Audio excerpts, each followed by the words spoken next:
Bonjour à tous et bienvenue sur le plateau de la Space TV. Ce matin, nous évoquons une maladie récente mais active, la MHE ou maladie hémorragique épizootique. Les premiers foyers ont été déclarés en France en septembre 2023 dans des élevages de bovins du sud-ouest.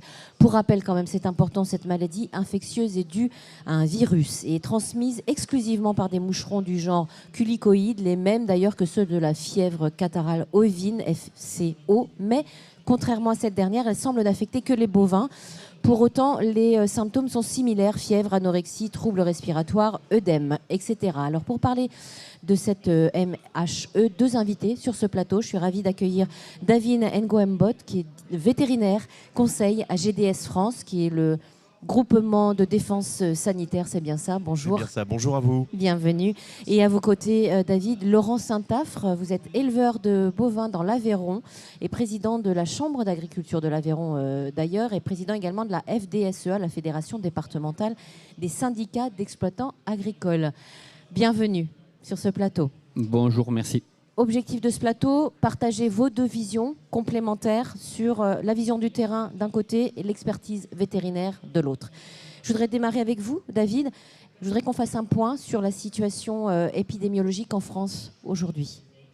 Alors aujourd'hui, la situation épidémiologique de la maladie est étonnamment stabilisée. Par rapport aux années précédentes, on a beaucoup moins de foyers. Pour autant, on ne s'explique pas complètement cette situation et donc il faut être extrêmement prudent parce qu'on est encore tôt dans la période de circulation du virus et ça peut démarrer à n'importe quel moment. Il y a 2 foyers officiellement, il y a 50 cas positifs alors que l'année dernière on avait quelques centaines de cas positifs. Donc on sait que ça circule, on sait qu'il se passe quelque chose mais on n'est pas sur les alarmes des années précédentes. Et pour l'expliquer, c'est difficile parce qu'il y a plusieurs hypothèses possibles. Il peut y avoir le fait que d'autres virus occupent le terrain et donc rendent la progression de la maladie compliquée. Il y a le dispositif de surveillance qui, là aussi, est moins performant que d'autres systèmes de surveillance, en tout cas en retard, puisque c'est une surveillance dite événementielle basée sur du déclaratif et donc on ne va pas chercher tous les cas. Et il peut y avoir aussi, dans certaines régions, une immunité collective qui s'est installée, partielle, sur des troupeaux, qui vont ensuite limiter la propagation de la maladie. Donc il faut être très prudent là-dessus. Et Laurent veut réagir tout de suite. Non, je me disais aussi qu'il pouvait peut-être y avoir de la maladie qui était présente, mais de façon latente, sans forcément faire de cas cliniques, mais que la maladie est bien présente et que les éleveurs verront peut-être les effets de la maladie dans quelques mois avec des conséquences sur la reproduction des animaux ou n'importe qui peut être... On est dans une période quand même un peu touchy, c'est ça? Exactement. Ouais. Premier cas, on le rappelle, en septembre 2023, c'est bien ça? Exactement, oui. Premier foyer en 2023, oui. Quelles sont, David, les régions et les filières les plus touchées aujourd'hui? Alors, c'est la filière bovine, qui est l'espèce bovine donc, qui est atteinte par cette maladie. Les cas sont anecdotiques dans la filière ovine et les caprins n'expriment pas du tout la maladie. Et c'est essentiellement dans le sud-ouest, le quart sud-ouest, que les élevages ont été principalement touchés. En fait, la maladie est arrivée depuis l'Espagne en traversant les Pyrénées. Et c'est là qu'on a le plus grand nombre de foyers sur les 2 dernières années. Et il y a un gradient en fait, qui existe en allant vers le nord et vers l'est. Plus on est près du point d'arrivée de la maladie et plus le nombre de troupeaux et le nombre d'animaux sont infectés, ont été touchés, et plus on s'éloigne de ce point d'arrivée, et moins le nombre de troupeaux et moins le nombre d'animaux à l'intérieur des élevages ont été impactés. Donc c'est essentiellement dans le sud-ouest que c'est arrivé, mais on a peur que ça progresse vers l'est ou vers le nord sur les régions où nous sommes ici au SPACE, par exemple en Bretagne. Oui, donc surveillance accrue. Donc vous êtes pleinement touché dans le sud-ouest, dans l'Aveyron, Laurent. Dites-nous un petit peu, je rappelle que vous êtes éleveur, comment les éleveurs perçoivent cette maladie sur le terrain? Quelle est l'ambiance? En fait, au niveau du sud-ouest, comme on vient de le dire, il y a eu, et comme vient de le dire David, ça a été graduel.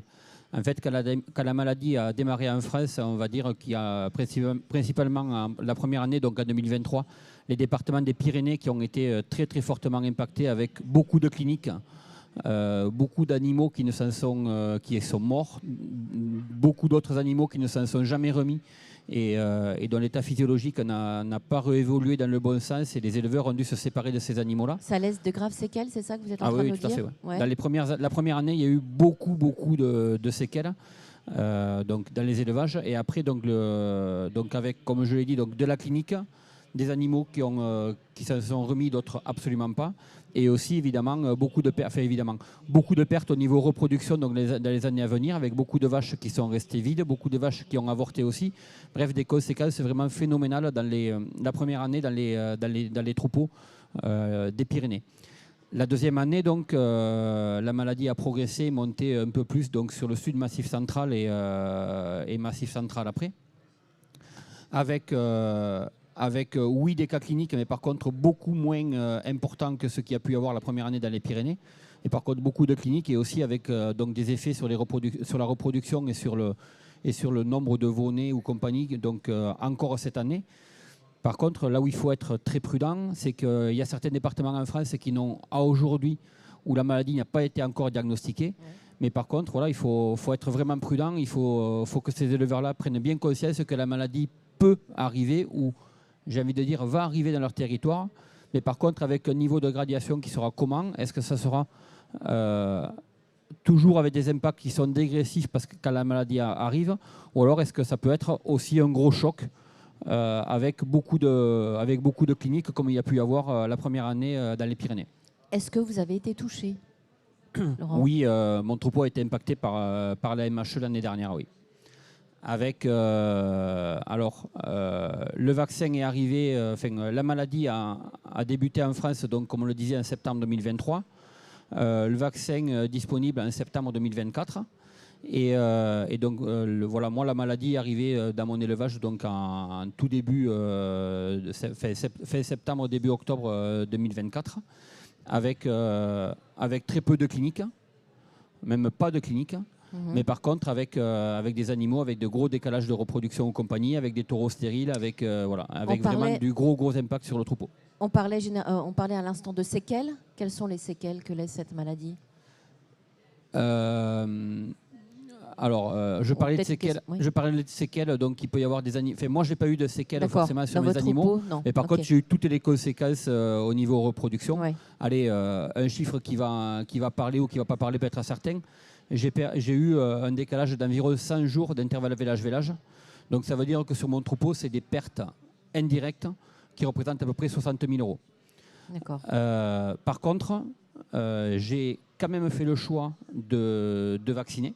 Parce que pour moi, c'est indispensable de vacciner. Donc, j'ai vacciné l'année dernière FCO3, FCO1, FCO3, FCO4, FCO8 et MHE. Donc, 6 injections sur l'intégralité de mon troupeau.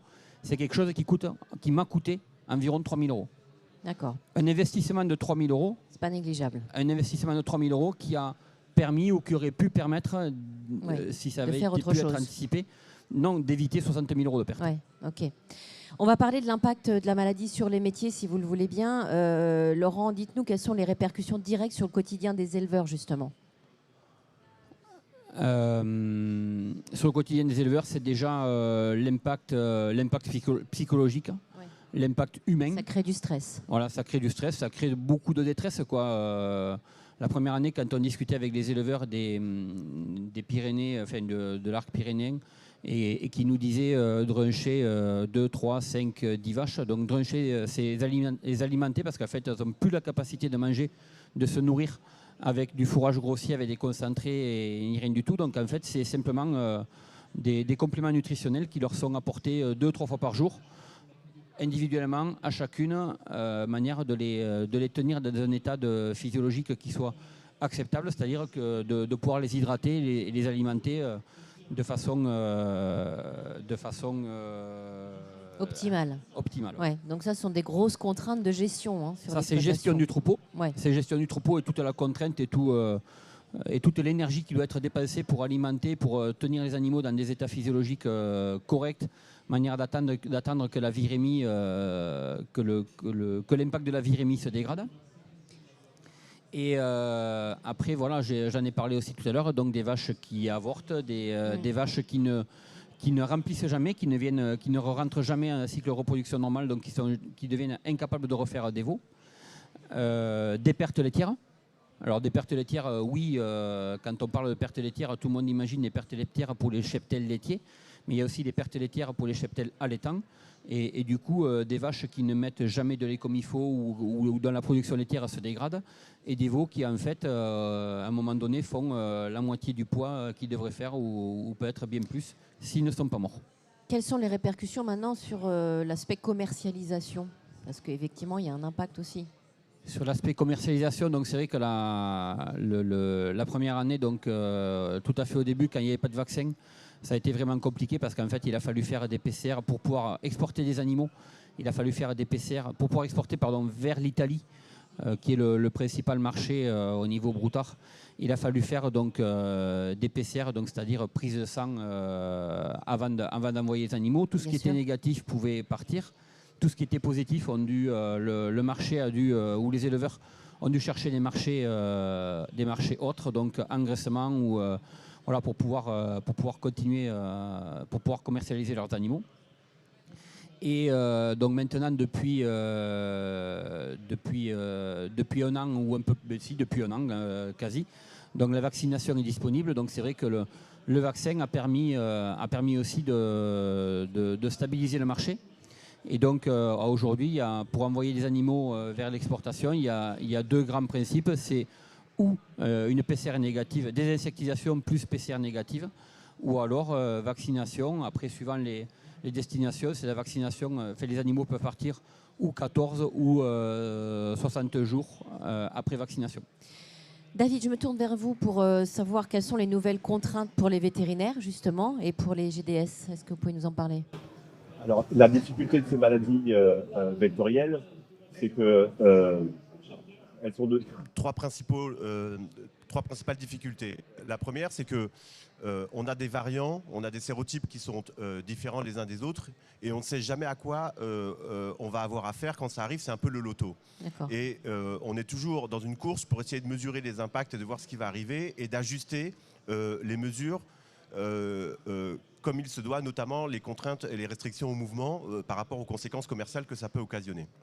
La deuxième difficulté, c'est comme toute épidémie, un peu comme dans la gestion en santé humaine, l'objectif, c'est bien d'essayer, en matière de maladies hémorragiques épizootiques, de limiter le nombre de cas pour ne pas saturer le dispositif de soins et d'accompagnement des animaux. Ouais. Et quand l'épidémie arrive, et ça a tendance à flamber justement, on est complètement saturé, et donc on a beaucoup de difficultés à avoir un accompagnement le plus large possible de l'ensemble des éleveurs, parce qu'ils sont tous atteints en même temps, donc les vétérinaires ne peuvent pas répondre à tous les besoins et les GDS ne peuvent pas non plus accompagner suffisamment l'ensemble des éleveurs, parce que ça arrive en même temps et on n'a pas les moyens suffisants parce qu'il y a trop de cas à la fois. Et la troisième difficulté à laquelle on est confronté, c'est que c'est une maladie vectorielle. Oui. Et donc comme c'est une maladie vectorielle, on a peu d'outils pour lutter contre les vecteurs, ça complexifie grandement les mesures à mettre en place. Et donc on va fonctionner par zonage en fait, et donc on va créer des zones assez larges dans lesquelles il va y avoir de fortes restrictions de circulation des animaux. Au tout début de la maladie, on a complètement interdit la circulation des animaux pour quelques semaines, ce qui est terrible pour les éleveurs qui vivent de ce revenu-là. Et ça, c'est aussi un travail d'accompagnement, d'explication, de pédagogie pour faire entendre ces mesures et faire comprendre l'intérêt de ces mesures. Laurent, on va vous entendre, mais juste une question, David. Quelle répercussions réglementaires pour le cheptel? Les restrictions vont concerner une zone de 150 km autour du foyer dans lesquelles les animaux seront soumis à dépistage pour pouvoir sortir. Et donc, quel accompagnement sanitaire? Et je vous donne la parole tout de suite ensuite. L'accompagnement sanitaire, donc, ça a été évoqué partiellement par Laurent en partie, mais il faut donc traiter les animaux, les accompagner, les drencher, comme on dit, donc leur apporter de la réhydratation, parce que la maladie, elle attaque les articulations et elle fait des aftes dans la bouche, et donc empêche l'animal de pouvoir boire, voire de s'alimenter. Donc sanitairement, on va accompagner individuellement les animaux, ce qui prend beaucoup de temps, et collectivement, on va essayer de restreindre le plus possible les animaux, mettre en place des mesures de biosécurité dans les élevages, limiter la pullulation du vecteur, etc., etc., un certain nombre de mesures à mettre en place. Laurent. Non, je voulais réagir par rapport à ce que vient de dire David aussi. Et donc l'accompagnement des vétérinaires et le duo, quoi, éleveur vétérinaire, qui est hyper important dans ce type d'épisode. Et ajouter quelque chose, peut-être que ce que les éleveurs n'ont pas, et ce qui a apporté peut-être le plus de conséquences au niveau des élevages, c'est que les éleveurs font attention aux vaches et compagnie, mais par contre pas suffisamment aux taureaux. Et un taureau qui est contaminé de la MHE, il y a de fortes chances qu'il devienne stérile, et c'est ça qui enclenche le plus de conséquences sur les élevages, le plus de pertes économiques, parce qu'en fait, un taureau qui ne saillit pas pendant 2, 3, 6 mois et que l'éleveur ne s'en aperçoit pas, c'est vraiment la pire des catastrophes. Donc, vigilance, grosse vigilance à avoir sur les taureaux, Ouais. parce qu'une stérilité au taureau, c'est un résultat d'une année qui est foutue. Ouais. Est-ce que vous pouvez du coup nous parler des moyens de lutte que vous avez mis en place, vous? Premier moyen de lutte, alors que moi j'ai mis en place chez moi, donc c'est-à-dire avant d'avoir les vaccins, c'était des insectisations des animaux, manière d'éviter que les moucherons soient trop présents sur les troupeaux, sur les animaux. On n'a pas eu de chance parce que on n'a pas eu de chance, on a eu de la chance, c'est pas de chance, c'est parce que 2023 et 2024 ont été des années qui ont été vraiment pluvieuses, humides et donc allez, on va dire idéales. Donc facilitant l'arrivée de ces moucherons. Voilà, Ouais. idéal dans la conduite des troupeaux, mais par contre, qui ont facilité l'arrivée des moucherons et le déplacement et le déploiement des moucherons et du coup la propagation de la maladie. Donc voilà, la désinsectisation était vraiment importante au départ. Et puis après, c'est la vaccination, quoi. Quand la vaccination arrive, il ne faut pas lésiner. Je l'ai dit à un moment donné de façon provocante à certains collègues, c'est de ne pas vacciner sur les maladies vectorielles. Je veux dire qu'à un moment donné, ça peut être considéré comme des fautes professionnelles, quoi. Oui. Qu'est-ce qu'ils attendent concrètement, les éleveurs, aujourd'hui? Quelles sont leurs attentes? Quelles sont les attentes des éleveurs? C'est, je vais dire peut-être de ne pas être embêté, mais pour ne pas être embêté, il n'y a qu'une solution. Aujourd'hui, il n'y a qu'une solution. Est-ce qu'il y a suffisamment de communication autour de cette maladie aujourd'hui? Est-ce que... Il y a eu des grosses campagnes de communication qui ont été faites, donc 2023 et 2024. Enfin, 2023, c'était... Et après, c'est du bouche à oreille, j'imagine. Oui, alors, plus largement que le bouche à oreille, quoi. Il y a eu des grosses communications qui ont été faites en 2023, donc par la profession agricole, par les vétérinaires, donc GTV, syndicat de vétérinaires, par l'ordre, par évidemment le réseau des GDS France pour expliquer aux éleveurs en 2023 comment il fallait protéger leurs troupeaux avec des moyens qui étaient à notre disposition là, parce qu'à ce moment-là, il n'y avait pas de vaccination. Et après, donc, à partir du moment où la vaccination a été disponible, la communication a été double, quoi. Comment protéger leurs troupeaux? Donc, voilà, avec de la désinsectisation ou compagnie, parce que ça faisait partie des moyens qui existaient aussi. Mais par contre, après, sur la vaccination. Mais par contre, voilà, dans les zones où il y a eu de l'impact, où la maladie a été présente, le niveau de vaccination n'a pas été suffisant. D'accord. Et dans les zones où la maladie n'a pas du tout été présente non plus, la protection n'a pas été suffisante non plus. Donc, et après, il faut aussi savoir que ce n'est pas parce que nos animaux, parce qu'on a eu de la virémie et de la maladie dans nos troupeaux, que les troupeaux sont immunisés. Ce n'est pas suffisant. Il peut y avoir des animaux qui sont malades et qui meurent de la maladie dans nos troupeaux, mais ce n'est pas pour ça qu'il y a eu de la diffusion qu'il y a eu de l'immunité qui a été faite sur l'intégralité du troupeau. Ce n'est pas vrai. C'est important. Donc malgré tout, c'est vaccination quand même. Ouais. David, quels sont les leviers disponibles dont on dispose aujourd'hui? Classiquement, pour la lutte contre les épidémies, on a des mesures de prévention, des mesures de surveillance et des mesures de lutte. Donc il faut surveiller pour anticiper l'arrivée de la maladie, que ce soit dans les élevages ou que ce soit au-delà de nos frontières. Et donc avoir une bonne visibilité sur ce qui est susceptible de nous arriver pour pouvoir mettre en œuvre les mesures de prévention adéquates. En matière de lutte, on peut, comme je disais, essayer de s'attaquer aux vecteurs. Par contre, de façon globale, on n'a pas de levier aujourd'hui efficace pour lutter contre les vecteurs. Parce que l'excès d'insecticides est nuisible à l'environnement. C'est nocif, oui, bien sûr. Et on n'arrivera pas à faire baisser suffisamment la pression vectorielle pour pouvoir limiter la transmission de la maladie. Donc il nous reste des mesures de prévention aujourd'hui. Et la mesure de prévention, c'est la vaccination. On n'a pas mieux que la vaccination aujourd'hui pour protéger les troupeaux. après, en perspective, Oui. On pourra envisager, à condition de les identifier, de développer la résistance des animaux à ce type de maladie-là et améliorer peut-être justement la lutte vectorielle, comme ça se fait chez les moustiques, par exemple, avec des croisements pour limiter la pression vectorielle. Voilà. Mais là, c'est la vaccination, essentiellement la vaccination. Le temps passe très vite en votre compagnie, messieurs. On arrive quasiment au terme de cette session, mais je voudrais justement, vous en avez touché un mot, David, qu'on parle de perspective pour conclure. Laurent, quelles initiatives locales peut-être ont été mises en place en Aveyron ou même ailleurs pour s'adapter en fonction sur le statut épidémiologique? Des initiatives locales, je sais pas. Par contre, pour moi, l'avenir et si on veut que les éleveurs puissent protéger leur troupeau au maximum, c'est les combinaisons vaccinales. C'est-à-dire que, comme je le disais tout à l'heure, j'ai fait partie des éleveurs et il y en a beaucoup qui ont vacciné leurs animaux sur les différentes maladies vectorielles qui sont aujourd'hui présentes en France, donc les FCO et la MHE. Mais par contre, aujourd'hui, ça nécessite 6 injections par an sur les animaux. Et ce qui serait bien, c'est d'avoir une injection qui puisse permettre de protéger les animaux, de faire les rappels avec tous les variants qu'il peut y avoir de la FCO qui est présente en France et aussi de la MHE. Et après, autre chose qui serait... on ne souhaite pas, mais au vu du climat, au vu du changement climatique et compagnie, on sait qu'on va être... confronté à d'autres risques donc de maladies vectorielles comme ça. Et en fait, pour moi, ce qui est très important, c'est la diplomatie européenne et qu'en fait, et des échanges européens et qu'il puisse y avoir, pas comme sur la MHE où quand la MHE était présente en Espagne, les Espagnols disaient oui, bon, elle est là, c'est pas grand-chose et compagnie, mais par contre, à un moment donné, c'est qu'ils ne disaient pas forcément la vérité, toute la vérité. Et ça aurait permis peut-être à une meilleure transparence.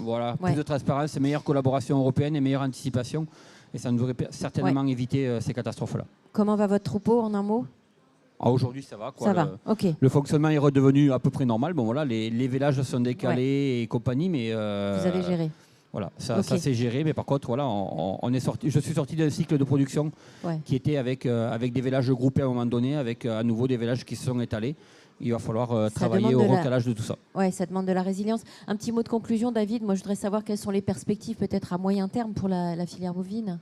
Pour la filière bovine, effectivement, ça a été évoqué rapidement par Laurent, mais mieux anticiper, surveiller et améliorer notre capacité d'identification des pathogènes qui vont nous arriver, notamment sur ces maladies vectorielles, parce qu'elles vont très vite. 2, c'est développer effectivement des façons plus simples pour les éleveurs de pouvoir administrer les vaccins. On parlait de difficultés de contention, de multivalence, mais voire même envisager d'autres modalités d'ingérer le vaccin, pourquoi pas. Et puis, troisièmement, on a tendance à l'oublier, mais ces maladies ne prennent un sens que dans une lutte collective. Et donc, qui dit lutte collective face à la complexité de cette maladie, c'est une parfaite coordination de l'ensemble des acteurs. Et donc, être capable d'affronter, faire face. Et c'est ce qu'on fait sur le terrain ensemble. Et c'est ce qu'on fait à l'échelle nationale également pour mieux lutter contre ces maladies. C'est vraiment une approche globale. Oui, prévention, organisation collective. Merci infiniment, messieurs, pour ce plateau très intéressant. Merci à vous de nous avoir suivis.